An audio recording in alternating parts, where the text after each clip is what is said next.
নবীজি খবর আদর্শ বিশ্বাস করতেন, আর আজকে আমরা আদর্শ বিশ্বাস করেছি। আগের মানুষেরা বলতো একটা লাশ বললে 10টা লাশ পড়বে, একজনের মারলে 10 জনের মারা হবে। আমরা যদি ওই সুন্নাত আদায় করতাম, খোদার কসম বাংলাদেশ আওয়ামী লীগের কোন নেতা কর্মী ঘরে ঘুমাইতে পারত না।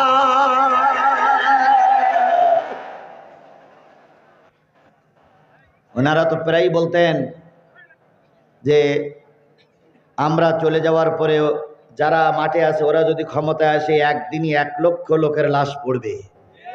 তাই বলতেন না? তাই বলতেন না? কিন্তু স্পষ্ট করে তাকিয়ে দেখো, আমরা যদি এখন চোখের ইশারা দেই তাহলে তোমার বাড়ি ঘরদোর সব মাটির সঙ্গে মিশিয়ে যাবে। আমরা যদি একবার হুকুম দেই তুমি চাকরিতে যেতে পারবে না, একবার যদি হুকুম দেই তোমার দোকানে বসতে পারবে না। কিন্তু ইসলাম ক্ষমায় বিশ্বাসী, আল্লাহর রাস্তায় আমরা সবাইকে ক্ষমা করে দিয়েছি।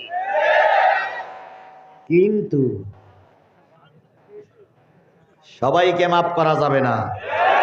জোরে বলেন ঠিক না বেঠিক? যদি সবাইকে আপনি ক্ষমা করে দেন, পিলখানায় পিডিআর হত্যার বিচার কার করবেন আপনি?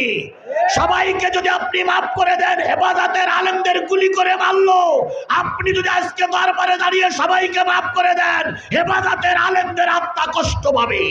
আপনি যদি সবাইকে মাফ করে দেন, আল্লামা সাঈদীর রায়ের পরে 300 লোককে ওরা গুলি করে মারলো, নিশ্চয়ই ওই 300 লোকের আত্মা কষ্ট পাবে। আপনি যদি সবাইকে মাফ করে দেন, এই সংস্কার আন্দোলনে 1600 ছাত্র যুবক জীবন দিয়েছে, ওদের আত্মা কষ্ট পাবে।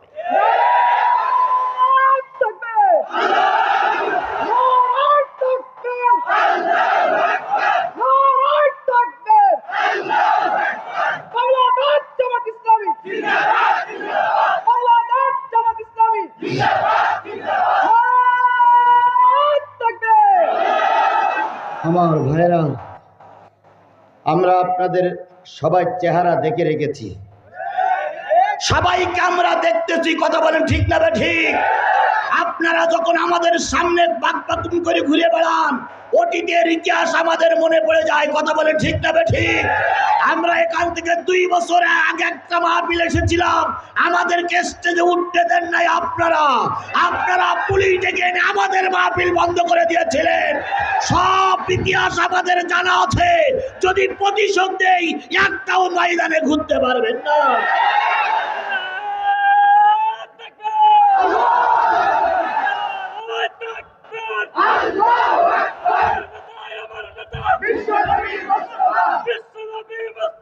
আমার ভাইরা,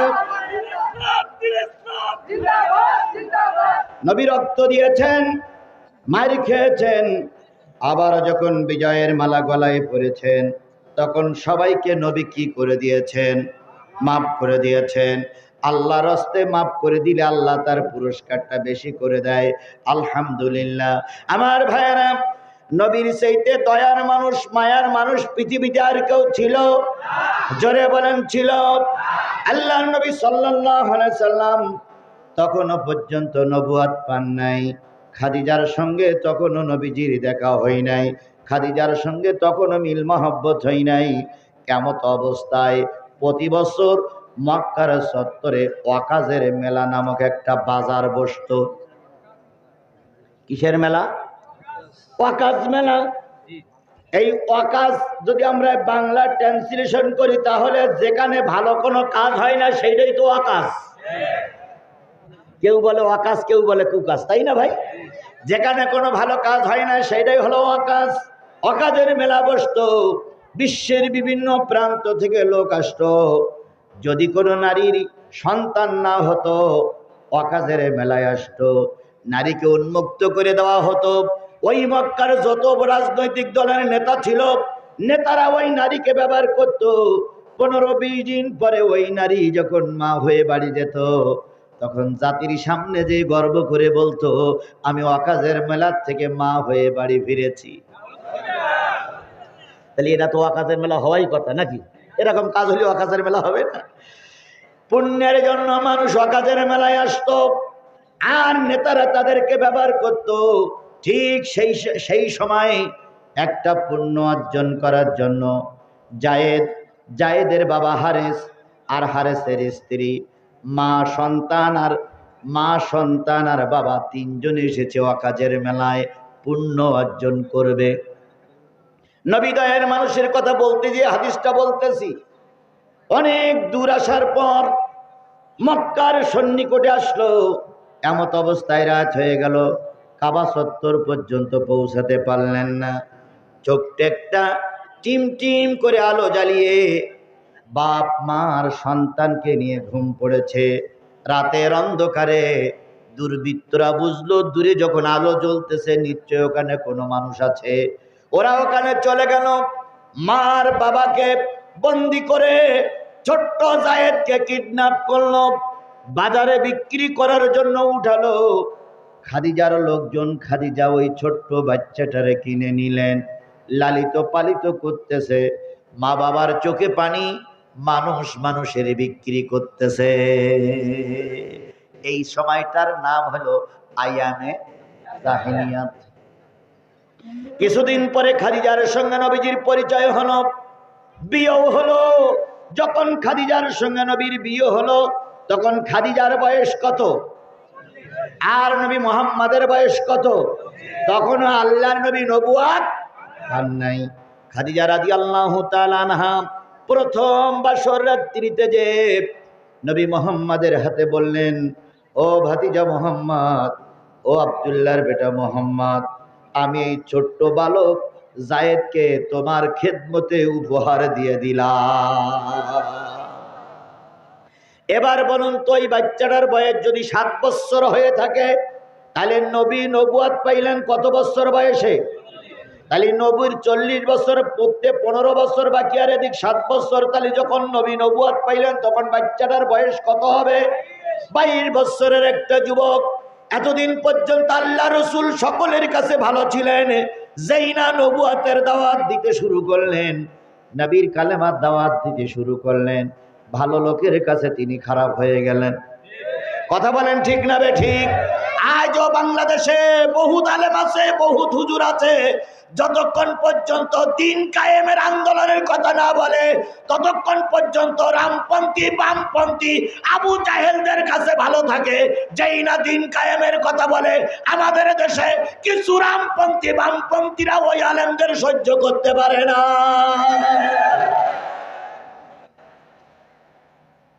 আল্লাহ নবী কালেমার দাওয়াত দেওয়া শুরু করলেন। দেশের লোক তো শত্রু হলো, বিদেশের লোকেরাও শত্রু হয়ে গেল। ওয়াকাজের বেলায় এসেছিলেন হারেস আর হারেসের স্ত্রী সন্তান খুঁজতে খুঁজতে পাগল হয়ে গেছে। হঠাৎ করে হারেসের ভাই মদিনার থেকে হিজরত করে এসেছে, নবীকে মেরে দেবে। নবীকে মারতেই পারলেই ওদের কাজ সাকসেস হয়ে যাবে। নবীকে মারার জন্য ময়দানে আসলেন, ছলছুতরি করে 2 নাম্বারি করে নবীর সামনে বসলেন। নবীর সামনে বসে তরবারি বাহির করবেন। হঠাৎ করে তাকায় দেখলেন নবীর পিছনে একজন টকবগে যুবক নবীর পিছনে বডিগার্ড হয়ে দাঁড়িয়ে আছে। ওই চাচা, ওই জায়েদের চাচা। এবার তাকিয়ে দেখলেন, এটা তোমার ভাতিজার মতন মনে হয়, এখান থেকে 15 বছর আগে হারিয়ে যাওয়া সেই ভাতিজার মতন মনে হয়। যুবককে লক্ষ্য করে বললেন, যুবক তোমার নাম কি? যুবক বললেন জায়েদ। বাবার নাম মোহাম্মদ, মার নাম খাদিজাতুল কুবরা রাদিয়াল্লাহু তাআলা আনহা। ওই মুরব্বী জায়েদের চাচা হারেসের ভাই বললেন, না রে যুবক, তোমার নার একটা পরিচয় আছে, তোমার নার একটা নাম আছে। তোমার নাম জায়েদ ঠিকই, তোমার বাবার নাম হারেস, তুমি না মদিনার অমুক গোত্রের মানুষ। ওই যুবক চুপ করে থাকলেন। যুবক বললেন, আমি জানি না, 7 বছর আগে আমি কিডন্যাপ হয়েছি, বিক্রি হয়েছি। জায়েদের চাচা হারেসের ভাই নবীকে না মেরে সোজা দেশে ফিরে গেলেন, যে বললেন, ভাইজান ভাবিজান, 15 বছর আগে হারানো সম্পদ, হারানো ছেলে নবীর দরবারে আমি নিজের চোখে দেখে এসেছি। মা খুশি হলো, বাবা খুশি হলো, চলে আসলেন নবীর দরবারে। কতটুক দয়ার নবী আমার ছিলেন এটা বোঝানোর জন্য বলতেছি হাদিসটা। আসলেন বাবা মা, অনেকগুলো টাকা নিয়ে নবীর দরবারে বসলেন। বসে মা বলতেছে, ইয়া রাসূলুল্লাহ, ওগো রাহমাতাল লিল আলামিন, ওগো দয়ার নবী, শুনেছি আপনি মানুষের জন্য করুণা করেন, জীব জানোয়ারের জন্য করুণা করেন। তাই যদি হয়, 15 বছর আগে ওয়াকাজের বেলায় এসে আমার সন্তানটা হারিয়ে গিয়েছিল, সেই সন্তানটার জন্য আমি মা অন্ধ হয়ে গেছি, তার বাবা পাগল হয়ে গেছে, এখন অনেকগুলো টাকা নিয়ে এসেছি, আমাদের সন্তানটারে আমাদের কাছে ফিরাইয়া দেয়। নবীজি হারেসকে জিজ্ঞেস করলেন, কে আপনার সন্তান? কয়, পিছনে যে যুবকটা দাঁড়াইয়া শোনা আমাদের সন্তান। নবীজি বললেন, জায়েদ, এই মুরব্বী আর এই মহিলারে তুমি কি চেনো?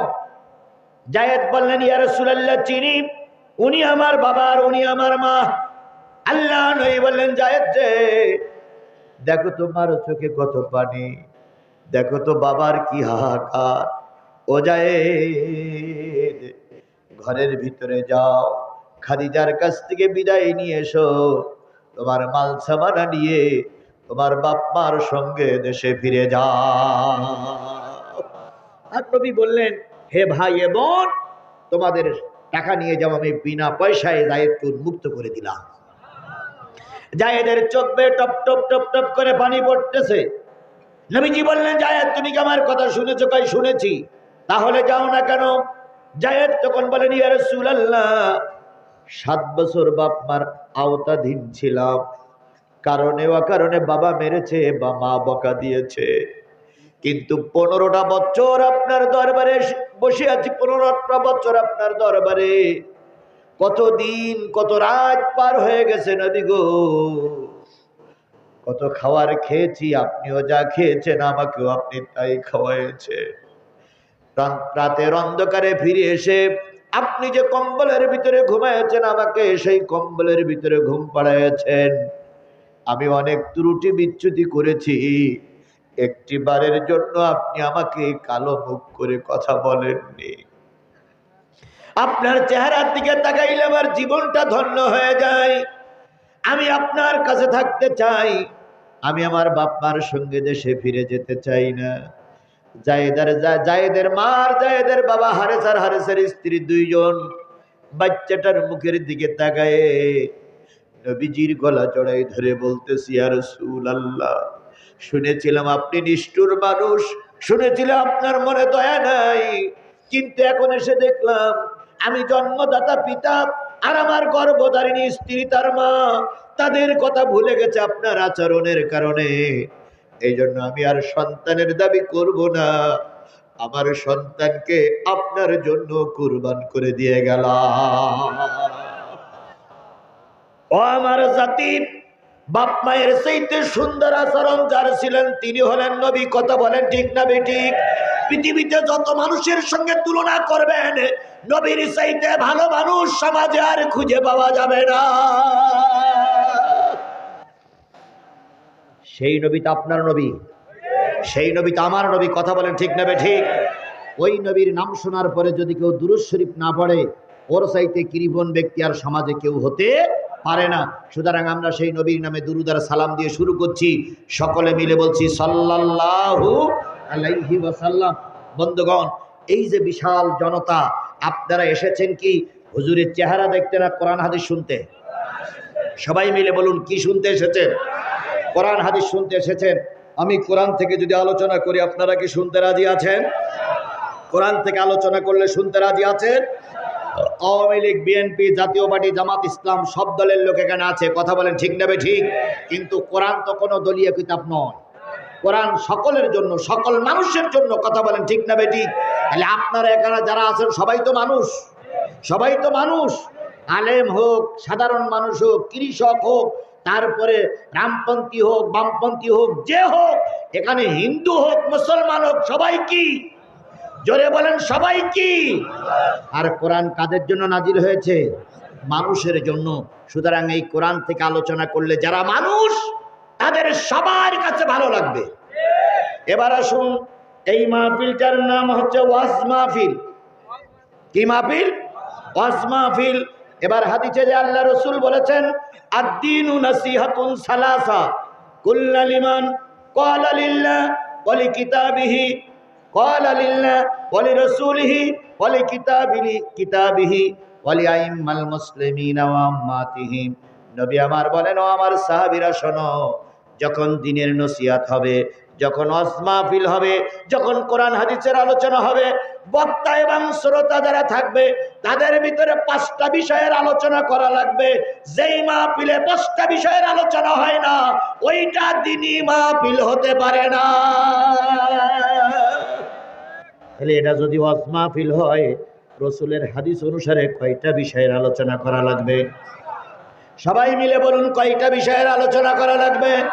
সাহাবীরা বললেন, কুলনা লিমান, হে আল্লাহর নবী, যখন দ্বীনি পরিবেশে আলোচনা হবে, ওয়াজ মাহফিল হবে, তাফসীর হবে, সিরাত মাহফিল হবে, দ্বীনের আলোচনা হবে, সেই মাহফিলে 5টা বিষয়ের আলোচনা হবে।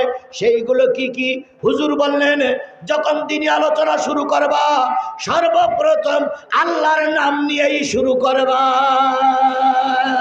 যেই মাহফিলে আল্লাহর আলোচনা হয় না, আল্লাহর প্রশংসা হয় না, সেটা আর যত বড় মাহফিল হোক না কেন, যত বড় সমাবেশ হোক না কেন, সেটা দ্বীনি সমাবেশ নয়।